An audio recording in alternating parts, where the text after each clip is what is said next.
for certainly not least, Amy Steele.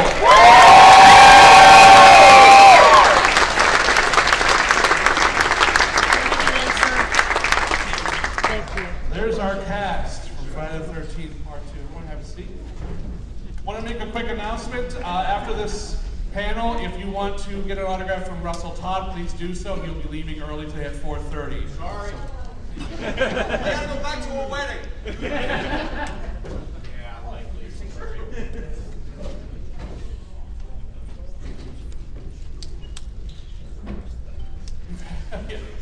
I don't think we've had this many people up on stage before for one of these. So I just want to go down the line really quick. I mentioned in the intro that Friday the 13th, when you did Part 2, it was a hit film the year before. This was the first sequel, so it wasn't exactly the cultural phenomenon that it's become over the past years and years and years and years. So I just wanted to get an idea from all of you. Wait a minute. Jesus Christ. All right, fucking money.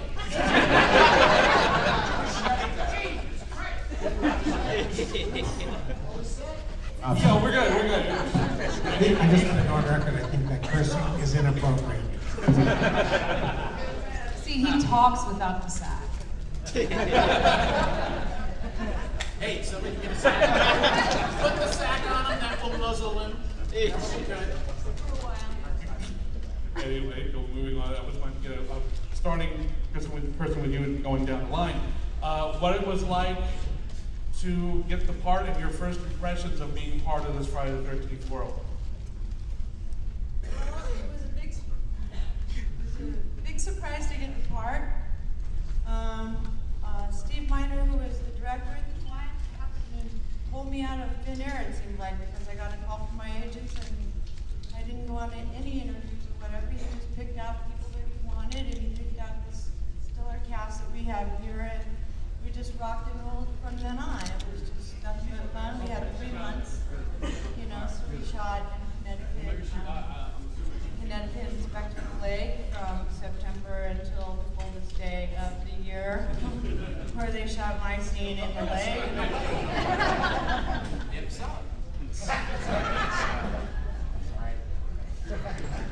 It was so cold, they cleared the whole, they cleared the set.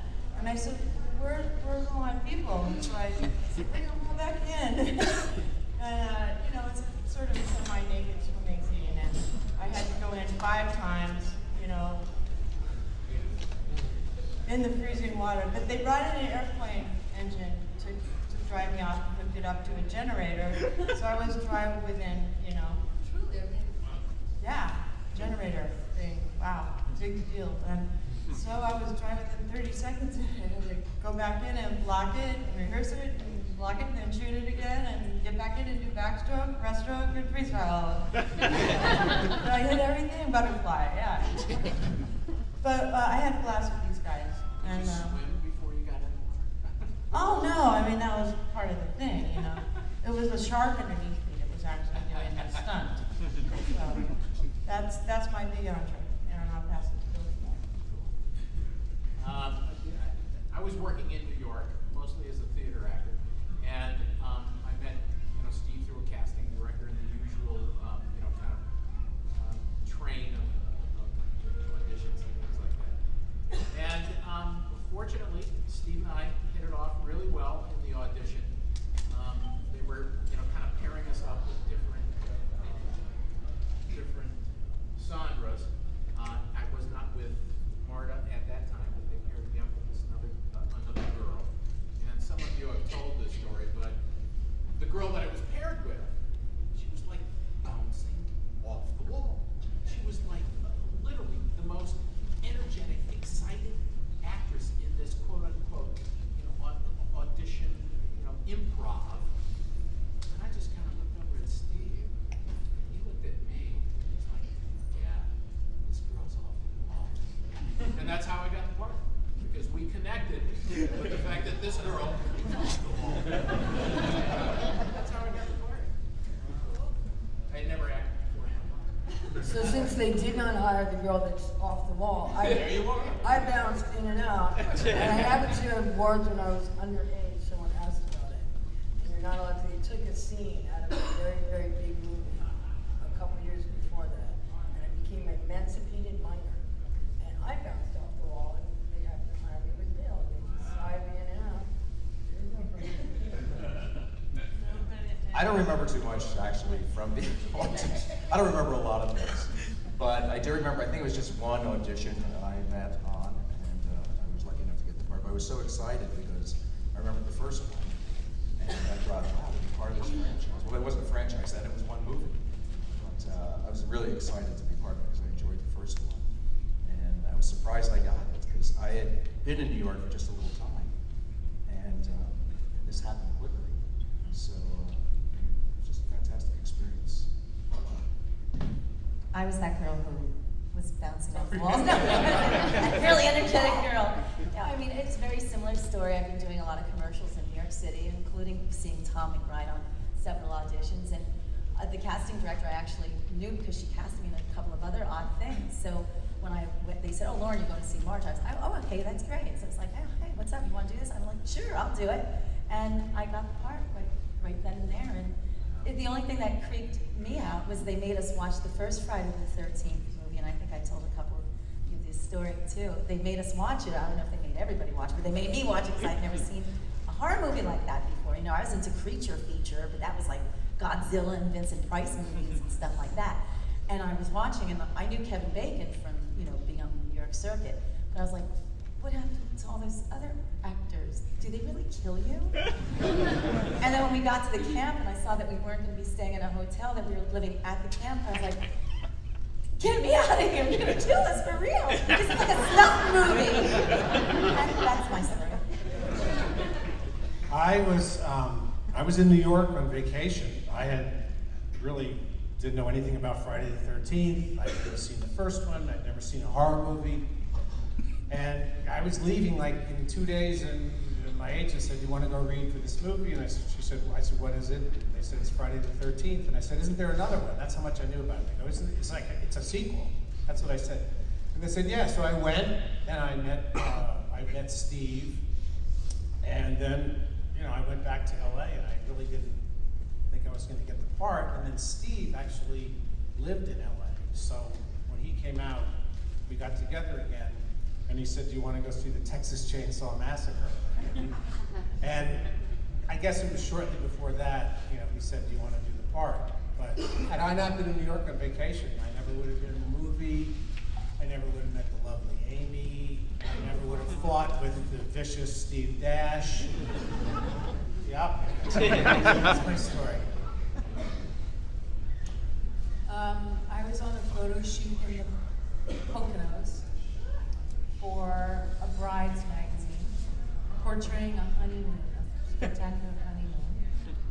And I remember I had to call in, like every day, you call and check your messages. And I know, this is really the only thing I really remember, is I just remember the payphone. And that I was calling on, and they said, "You have an audition for Friday the 13th, Part 2. And I said, "Oh, that's a horror film." And they said, "Well, yes, it is a very successful horror film." And I said, "Well, I don't know. But I ended up going, and it was great, and met Steve, and all these incredible people. And I don't really remember the specifics as much as they do. I kind of remember sitting on a casting couch outside. I don't remember a whole lot from that. Maybe it was like a dissociative moment. I don't know. But, yeah. So yeah. She just been sitting on a couch. Oh, I thought you meant like horizontal.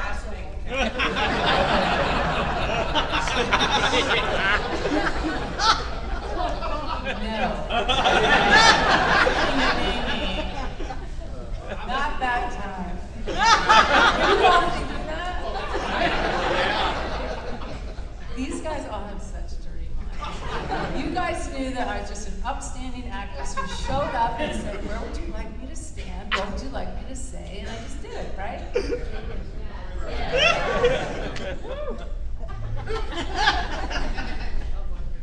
Now that we heard all that bullshit, I'll tell you what.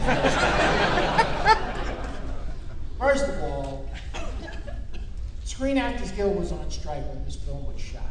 Screen Actors Guild had gone on strike in 1981, and I hadn't worked in about, I don't know, maybe 4 months or 5 months. And I'm a stunt guy and an actor, but I'm a stunt guy. And my phone rings, and it's Cliff Cudney, who's the stunt coordinator on Friday the 13th Part 2. And he said to me, listen, I'm up here in Connecticut. I'm doing this show called Jason, because that was the working title. So we're doing this show up here called Jason, and the guy that they hired to play this character, the guy can't do the stunts, so they're firing him, and they want you to take his place. So can you get up to Connecticut? I said, yeah. I said, what's the job? He said, Jason. I said, I'm going to be Jason? He said, yeah. I said, holy shit, I got to leave for a movie. That's what Warrington said.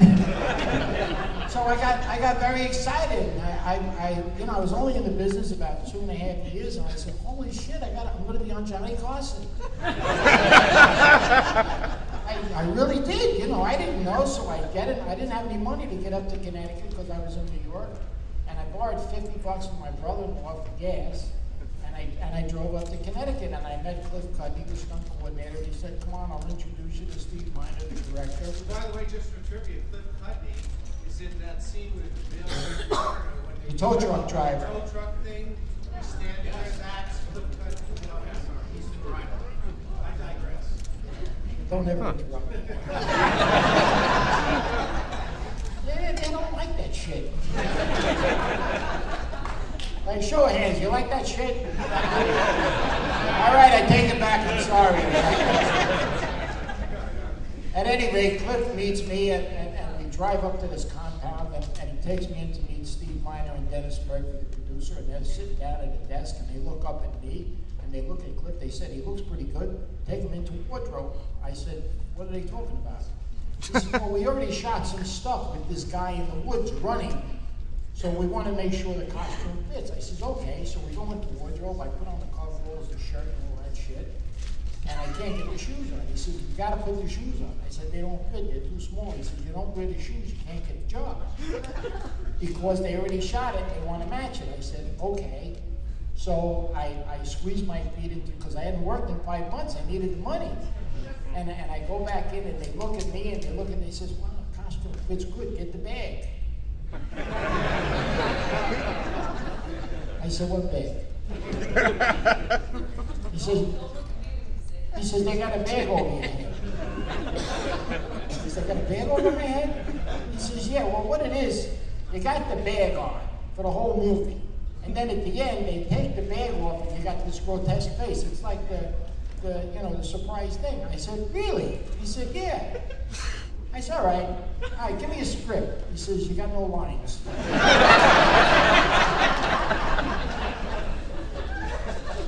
I said, I got no lines. He said, no. So I got a bag over my head, I got no lines, and I got a lead role in the movie. I'll take the job, I need the money. And that's how I got the job. Oh, the other thing was, wait. They said, one of the qualifications is, can you kill kids that are having sex? I said, yes. Can I watch?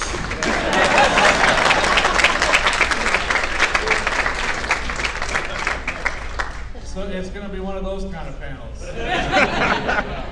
You may not have to do too much. No, which is fine. No one has ever gone, well, I really wish the moderator had spoken more. So which is, please relieve me of my job at all times. I appreciate, no, it's great. But I wanted to throw it to the cast members here who died a horrible death on screen. I wanted to get an idea of what it was like to film your death scenes. And did you enjoy it? Have any input into it? What were your thoughts on how you got to die on camera? Let me fill you in on this. Nobody died. It was all stunt people that died. No. What No. are you talking about? What No, you- they- I was upside down dying. There was no stunt person. Oh, no, that wasn't that. You were just peeping Tom. You were. That's what you were. I thought it was like $100 of special effects to make a back, and they put you on a sliding gurney and sleeping in and out from under Bill for like 10 more hours. That's for real. And then they finally let me go or him go, or both go. And if we probably come to again, it's something like that. Well, yeah, the difference being is that, I had this plaster thing on my back, and prosthesis. And it took 4 hours for each take to be able to attach it and make it look real. So I'm in the bed. That was a penis. And I have no idea what happened to that. I We're both on your edge, is what we know. I didn't find that after the shoot. But anyway, and so I was there for 4 hours while they were putting this thing out. Marta, she sneaks in the last, just before camera roll. And no. No. Would you two stop fighting? Yes. Yes, she was there. And so,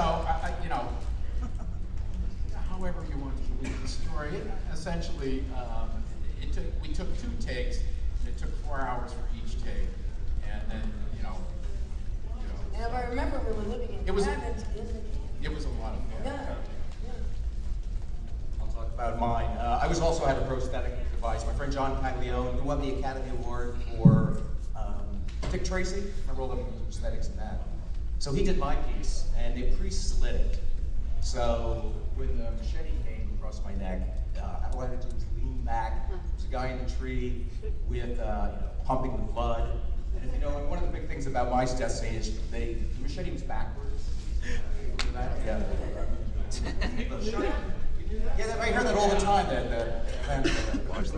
Hardcore. But I was probably upside down a couple of hours, I think, 3 hours. But they kept lifting me up, so because it took a little while. But we could only do 1 take because the blood was going to really flow, and they cut it early because it started getting in my eyes, and that I was doing this at that point, and they couldn't do it. But the funny part about that day, it was my last day of shooting, and I said, "Why am I doing this on my last day?" And I called my parents to say it's my last day, and my mom says, "That are you sure they're not going to kill you? Why did they wait till your death on the very last day?" And I said, "Mom, this is Paramount. It's not a snuff film. Everything's going to be fine." And but it was we were all a little concerned about that. But it was fun, and I had good plastic surgery. No, my death scene was pretty easy. The most fun about mine was having Bill hanging behind me with that bloody sheet. He just had to stand there for I don't know how long while we were doing it. So I had to back up, the thing with the leg comes flying up, and the capsule that had the blood in my mouth, it just kept not breaking. And I said to Steve, I'm not a vampire. I said, maybe put a hole in it so it's easier for my teeth to break. I'm a vegetarian, I have soft teeth like a dinosaur. I don't have sharp teeth, what can I say? It was real blood. No, it wasn't. It was so yucky. That's yuck. No, it was cough medicine, so I was really drunk by the end of the scene.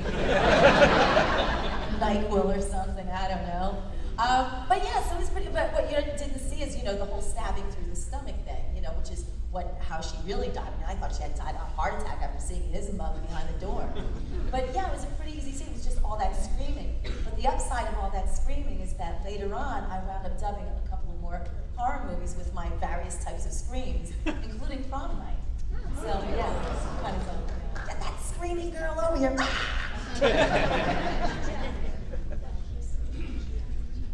What? You didn't talk about him. Earlier. I didn't talk about how I died. No, I'm coming right back. I just want to talk to someone in the back. Glad you got me in trouble in the first place. Nothing's wrong. Everyone's got to go. Nothing's wrong, says the guy who got off the stage and went, security. See, he doesn't want me to get him back. So, I'm sorry. My death scene was pretty complicated because it involved that guy that just ran away to security. And I went in the lake 5 times, blown dry, and I come out, and I assume he stole my clothes because he's been the one that has been, Scott, his name was, trying to get my attention by shooting me with a, what do you call those? Slingshot. And I kept hitting the wrong side of my butt. So we have to help there, but you all seem to notice it, and I didn't. And but what was very, very interesting about this particular shoot to me was the director did a very brilliant thing. we had a Steadicam on our shoot, and I had never seen one before, and it might have been one of the first times that I'd seen this. Steadicams have been around. Now this guy, he's Mr. Steadicam, really, right now. He's got probably one of the best or biggest companies there is. Certainly one of the best. What I do now is I represent Steadicam operators. Well, so a Steadicam, you might want to explain what that is. Does anyone know? Steadicam operator? The guys, they wear these vests and these arms, like a hydraulic arm, the camera goes there, and they can run during any shot. They usually go walk backwards and follow you. But let's say they wanted to follow you from a car into a house, up a stairway, into a bedroom or something, they would use a Steadicam operator instead of laying a dolly track. So there are probably 100, 150 of them around the country. No, not then. Yeah, I don't remember who the Steadicam operator was. It was Eric Van Haren Noman. Who was it? Eric Van Haren Noman. Well, Amy, He's really cute.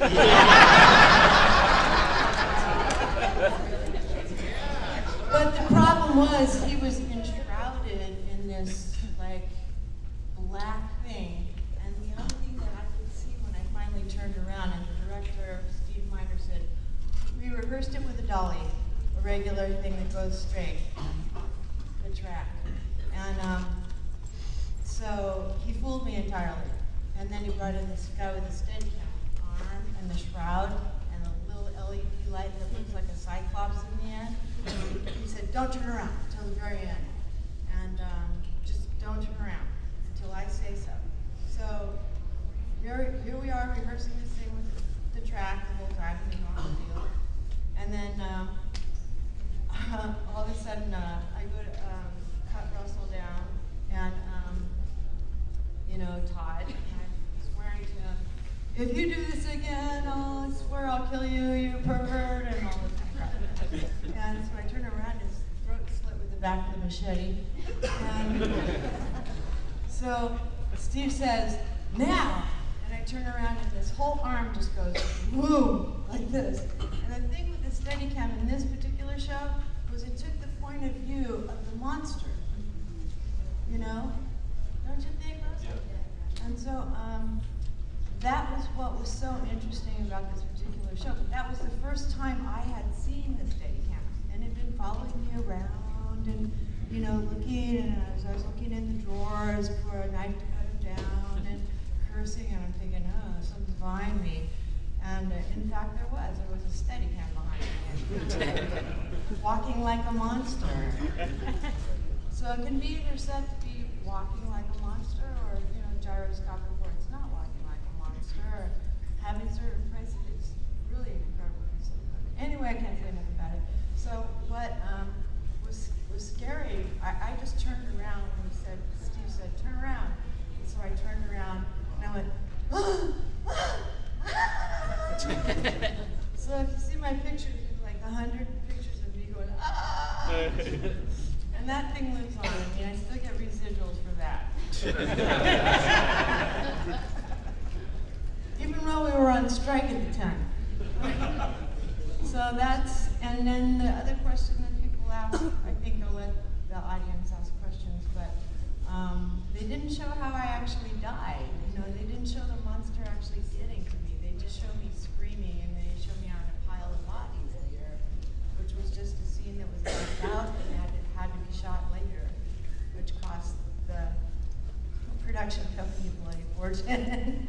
But that was interesting because it was one of the first times I'd ever seen a Steadicam, and now they're all, ubiquitous. They're ubiquitous. So it's up to you. Am I alive or am I dead?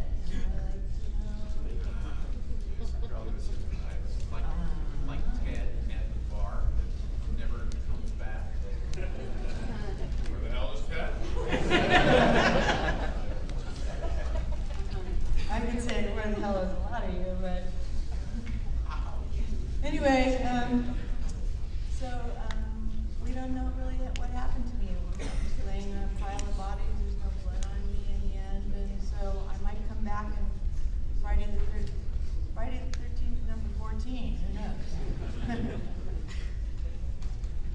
I wanted to, in regards to your role, Amy, in terms of filming that final scene, which has now become a legendary scene in the series, where you put on Mother's sweater, and I just wanted to get your memories of shooting that scene. In terms of, do you have any idea at that time, especially that one shot where you're like looking into the camera, is going to become one of the most iconic shots from the entire series? Just wanted to get your thoughts on filming that final scene. Well, so are you talking about the one with the pitchfork when he comes through the window? Yes. Oh, yeah, there's that, yeah, that one. Right. All right, so let's do the sweater. Since we have the sweater here this weekend, and since we have Steve Dash's finger here.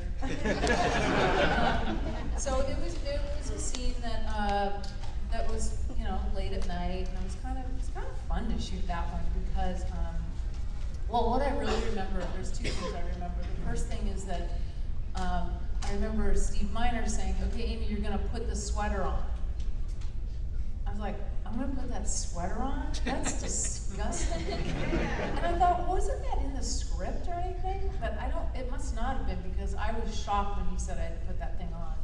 And it was, I knew it was all fake and everything, but it was, like, all the neck had all that old blood on it, so it was kind of plasticky. And it smelled like somebody's attic, because it had been, I guess, in storage at Western Costume for a while. So I did not want to put that on. So me putting it on, I think, was they filmed it, and it was like that disgusting.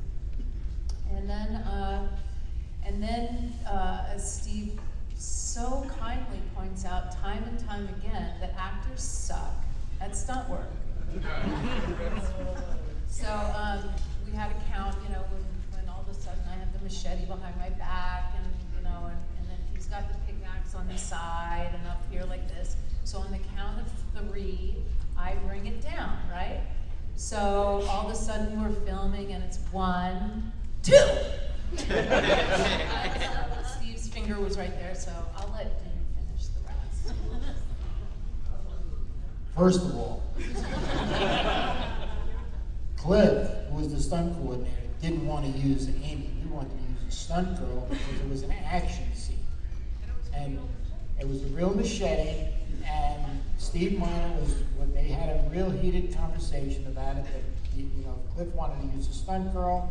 Steve said, "No, you can teach Amy how to do it." So we rehearsed it 3 or 4 times.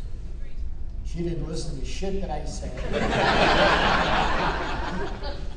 I said, "Come down and you hit the top of the pickaxe. When I put the thing up like this, you hit the top.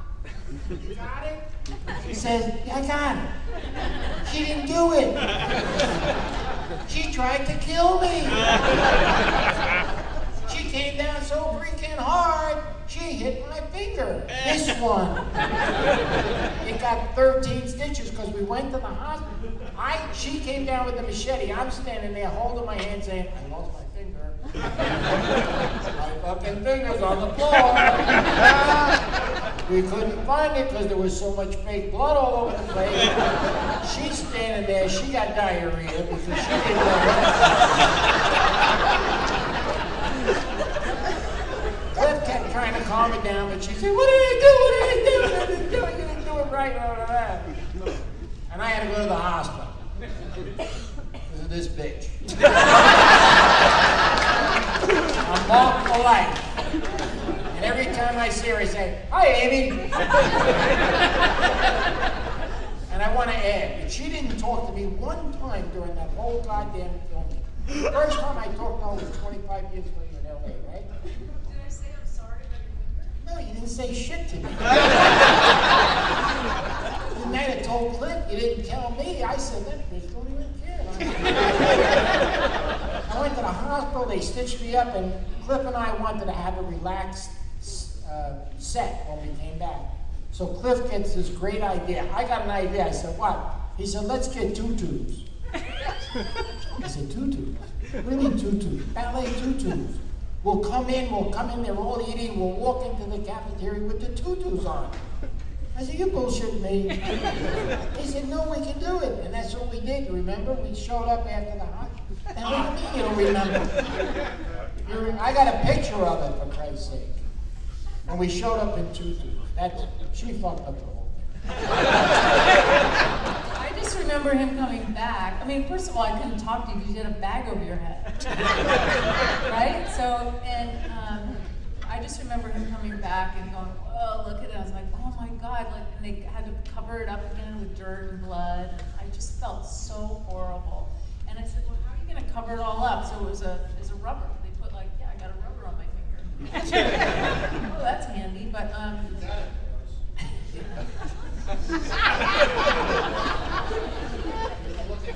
right. I got one in my back pocket. But, I felt really, really, really, really bad. I did. I knew I fucked up. But I remember somebody came up to me, I don't know who it was, and they said, you know, that's really wrong. The set, they should have had a fake machete. And I was like, yeah! They should have had a fake machete. It's not my fault. But do you want to tell them how many times I kicked you in the nuts, too? Let me tell you something. I went to the hospital twice. I did. I went to the hospital twice. Once I went because of the finger, and once I went because I broke my ribs because this bitch kept running so fast. And I would dive out of the woods. Remember when she's running behind the car? She's running, and they're telling her, keep pace with the car, but she kept running into the car because she was so freaking scared. She kept running, and I dive out of the woods. Now, when I dive out of the woods, you gotta picture this. I dive out of the woods, we dug out the ground and put a mattress in there, covered it up with dirt so I could land on it. But I got this freaking pickaxe thing. No, not the pickaxe, the freaking fork. Yeah, the thing with the prongs. What the hell you call it? And I dive out of it, we had to do like 4 or 5 takes because she was running so fast, she was so scared. And when I land on the ground, the 4th time I landed, the thing hit me in the ribs and I broke my ribs and I went to the hospital. When she comes, she's running away from me, she hides behind the bush and kicks me in the nuts. Hard. I had a cup on, it didn't work. I couldn't pee for a week. Bitch. Does you know that Cliff Cudney and I just set the whole thing up because he had a girlfriend that was mad at him, so it was all like we got to use it. We thought he was the lead in the show, but all we did was he was just a hit guy. We just like beat the shit out of him in the beginning. Well, I had other questions, but after diarrhea, tutus, and a nut shot, I'm out. So I'm just going to turn this over to the audience at this point. So if anyone has a question, please raise your hand and we'll get a mic to you right here in the center. Well, we got a mic coming to you so everyone can hear. Hi, everybody. I know that some of you haven't seen each other for like 20 years and maybe not even since it was filmed, since you stopped filming. So first of all, I'd like to thank you all for being here because this is epic. I mean, this is wonderful. We really appreciate you being here. Second of all, it was really interesting that you all... Appreciate you being here.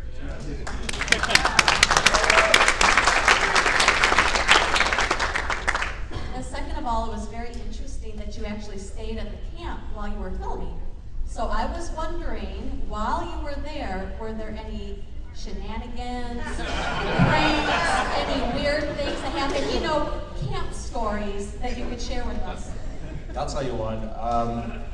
I think it was probably the same for all of us. When we would film in the lodge, and then you had to walk back down this long road with trees on both sides of it to get back to the individual cabins that we were in.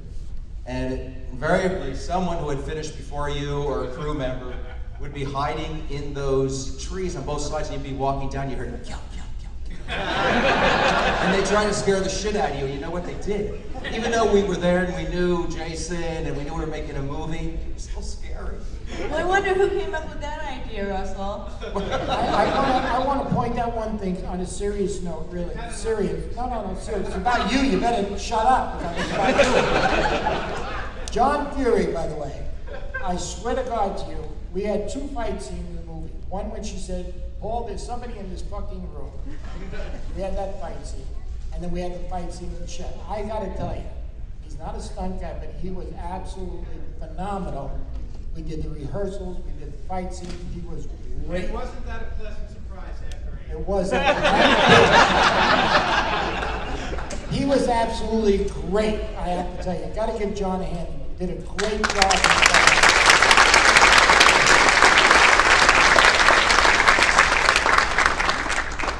Thank you, Steve. One quick shenanigan. I don't know who's had to have been yours, because it just sounds like something you would do with him. Like we've been talking about this weekend, how a lot of people were surprised when I mentioned that we did stay in the actual cabins and not in the hotel.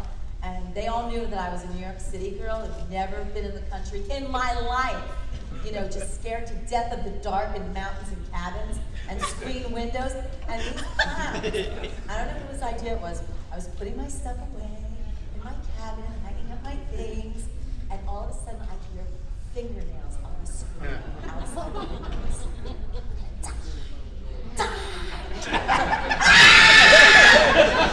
Down I went, and I don't know who came in, but I came back to life. I totally just went flat out inside the closet, down, yeah. Found me passed out. Like, there's somebody gonna kill us. Thanks. You know, I don't know if people know this, but we only shot in the daylight for like 2 weeks, and then it was like 6 more weeks just at night. So you would go to work when it got dark, and you would be done when the sun came up. So that kind of flipped your whole world around for a while. But anyway. And certainly, one thing, of course, for me, because I'm an alcoholic, was that, you know, we would have, our main meal was breakfast. Because you'd be filming all night and then go back to the camp and have breakfast and go to bed and sleep all day.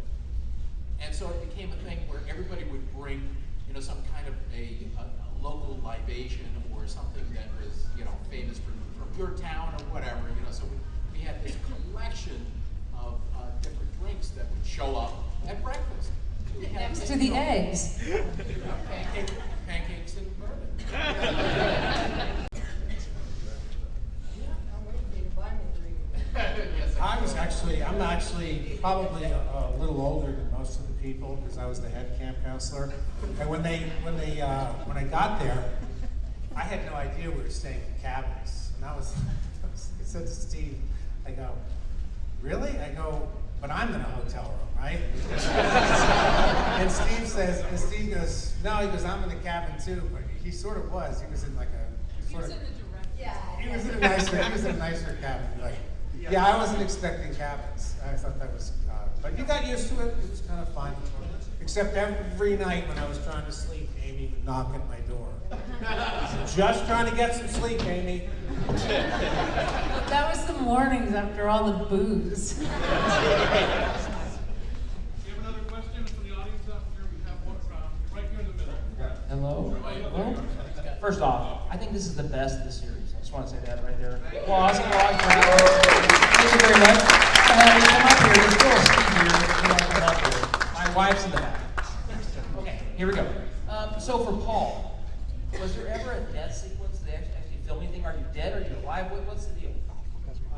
Where's Paul? He's drinking. Where is Paul? No, it's Just like it is in the script. There was no alternate ending. It was just like it is in the script.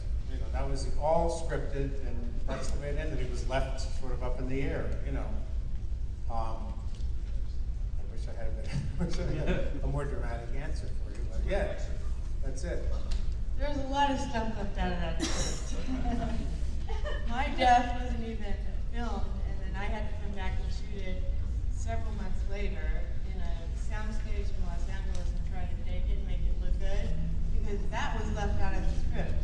So I think there was a couple of us that actually survived, you know, and maybe were like embalmed and kind of looked good, but we're really like, you know, we don't know whether we're dead or alive yet. And there could be another Friday the 13th, part 14. We don't know.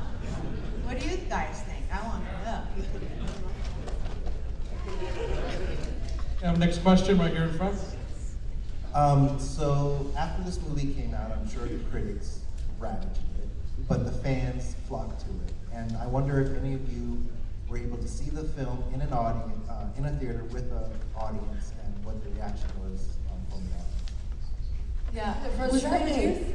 I Yeah, think- the very first screening was with an audience. Yeah, the very first time we were in there. Yeah, in '86, were we all there? Yeah, everybody East was side? horrified. Yeah, I just remember this woman behind me going, God, that dumb bitch, how come she doesn't just get out of there? People, I remember people, there's another girl going, she said it like 4 times. Jason gonna kill her. Seriously, I heard it like 4 times. And she was usually right. Yeah, we all went to that screening. Yeah. But, You have a next question? Amy, when you're hiding under the bed from Jason and you see the rat run by, did you really feel like you were going to piss yourself? Well, first of all, I hate rats. I literally, to this day, I've always hated rats. I love animals. I worked in pet stores. I would clean every cage, but I would never touch the rats. I don't like how they jump. I don't like anything. But I remember then from that scene that I did not want to deal with the rat, but you just gotta do it, okay? You gotta buck up, you gotta do it. And the rat, I had to kind of like coax this way, but look like I was scared of it. But the weirdest thing was, they said, we gotta set up the Coca-Cola. And I go, what's that for? And he says, yeah, we're gonna set it up because we pour this Coca-Cola. And I go, where does the Coke come from? And I go, no, it's like, you peed your pants. I peed my pants? Is there a rat here? And so none of that ever made any sense to me. But I guess it worked. Next question? This is going to be the last one, sir. Okay, gotcha. this is what? That's a lot of pressure. Since the guy with the mic took my question already, I really want to know what happened to Paul. I'll flip it. Steve, you make me laugh. I can give you a different answer if you like. Well, if you want. Yeah, Steve, you're awesome. I met Warrington Gillette last weekend in Louisville. I know that whole situation. I want to hear what you would say to Warrington if he was here right now. What would you say to him?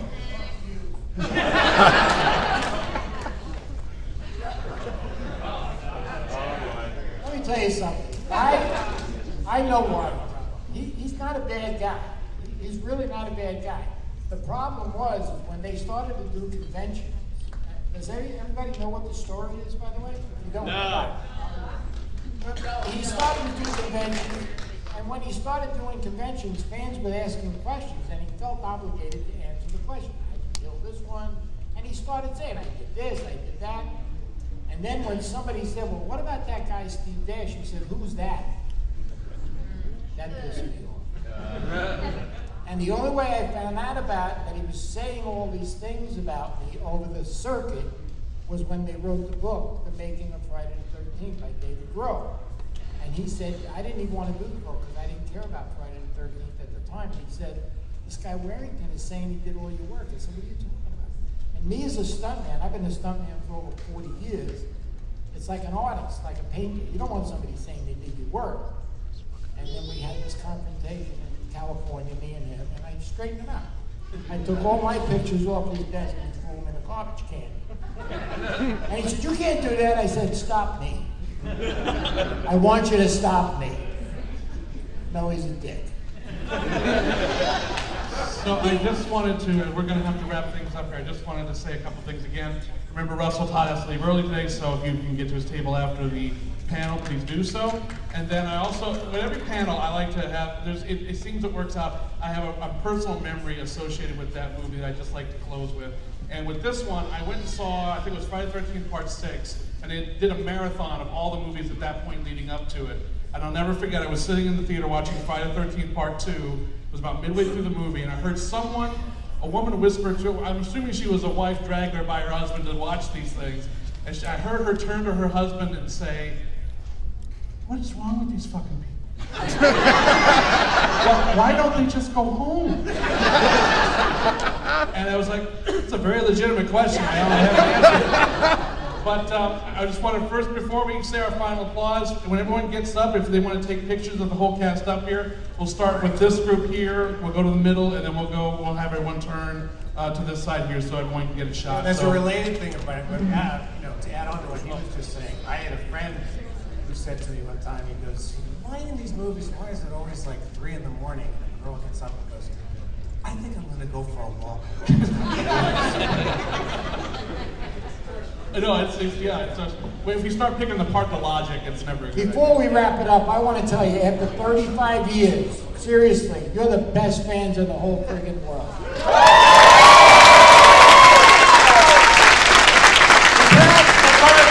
Part 2. If you want photographs, we're going to do this side of the room. If you want to look to over this side of the room over here. Everybody upstage, if you could just look on this side of the room, right over this side here. Anyone wants to get pictures of everyone together?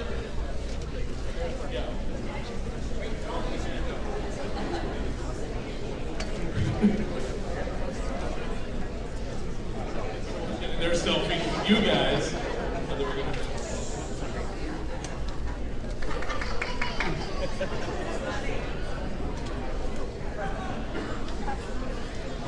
Guys, you gotta be faced this way at some point. We'll start over here. We're gonna get anyone on this side wants to start taking pictures too. Alright.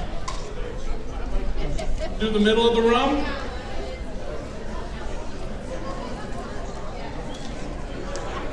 And now finally, the other side over here. One more round of applause for our cast.